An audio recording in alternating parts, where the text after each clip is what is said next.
बिस्मिल्लाहिर्रहमानिर्रहीम। अस्सलाम वालेकुम। My name is Abdul Wahab. I am from Mirpur Mathelo. So कि हम निबोश पे डिस्कस कर रहे हैं IG1 में हमारे पास होते हैं 4 एलिमेंट्स, जिसमें से हमने एक शेड्यूल बनाया है अपनी तरफ से कि एक इजी हो हमारे लिए। तो हमने इस तरह बनाया कि एलिमेंट 1, 2 और 3 और 4, तो उनकी जो जितनी भी हेडिंग्स वगैरह हैं तो हमने उनको डिस्कस करना है। जब हमें हेडिंग्स का पता होगा तो हमें ऑटोमेटिकली कंसेप्ट आ जाएगा कि ये इस हेडिंग का क्या मतलब है, क्या नहीं है। ठीक है, तो डिस्कस किया है जैसे कि पहला एलिमेंट है 1.1 moral and money, introduction to key term है। फिर उसके बाद moral reason for managing health and safety है। फिर उसके बाद फाइनेंशियल आ जाता है। ये हमारा 1.1 एलिमेंट है। इसी तरह 1.2 होता है, उसमें regulating management health and safety है। फिर लीगल इन्फॉर्मेशन आ जाता है उसमें।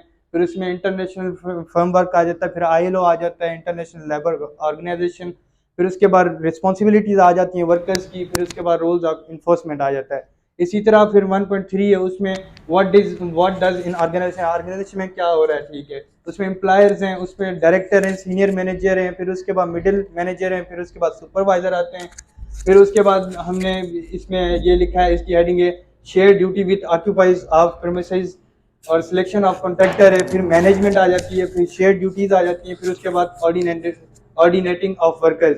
ये हमारा एलिमेंट जो है 1, ये हमारा यहाँ पे कंप्लीट होता है। इसी तरह फिर एलिमेंट 2 आ जाता है, जो कि OHSMS, organisation health and safety management system इसको कहते हैं, उसकी शॉर्ट फॉर्म है OHSMS है। फिर उसके बाद ILO OHSMS, ILO international labour organisation health and safety management system.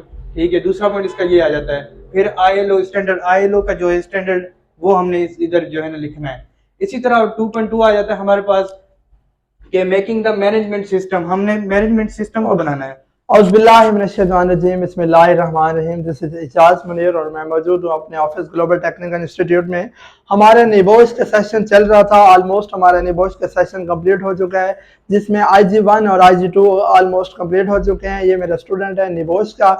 तो जो IG2 इनकी रिपोर्ट्स है, रिस्क असेसमेंट, वो भी ऑलरेडी अल्हम्दुलिल्लाह हमारे स्टूडेंट्स से कंप्लीट हो चुकी है।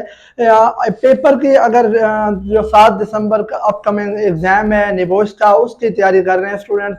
ये भी ऑलमोस्ट तैयारी कंप्लीट हो चुकी है। अब इनकी रिवीजन भी हो चुकी है सिलेबस की। तो अब मजीद इसमें बेहतरी के लिए कि जिस तरह कुछ कॉमन क्वेश्चन हर दफ़ा होते हैं कि सिलेक्शन ऑफ कॉन्ट्रैक्टर्स हैं, एम्प्लॉयज रिस्पॉन्सिबिलिटीज होती है, इस तरह कुछ इंडिकेटर्स हैं, पॉजिटिव इंडिकेटर्स हैं, नेगेटिव इंडिकेटर्स हैं। कॉमन क्वेश्चंस जिस तरह होते हैं वो हर दफ़ा आते रहते हैं निबोश के। कुछ 1-2 क्वेश्चन जो है ना वो कम्प्लेक्स का शिकार होते हैं, बाकी तो कॉमन ही होते हैं हर दफ़ा।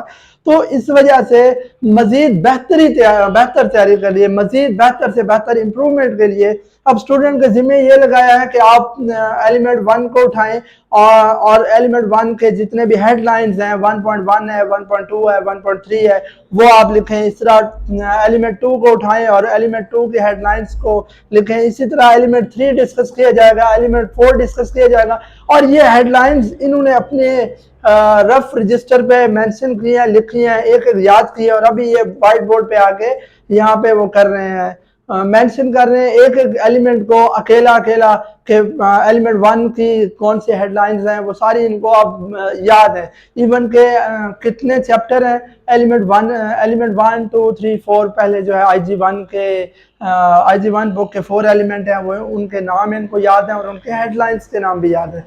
इस तरह IG2 की बात करते हैं तो IG2 के 7 चैप्टर हैं, 7 एलिमेंट है, और 7 के 7 के इनको नाम याद हैं, और इवन के 7 के हेडलाइंस भी याद हैं।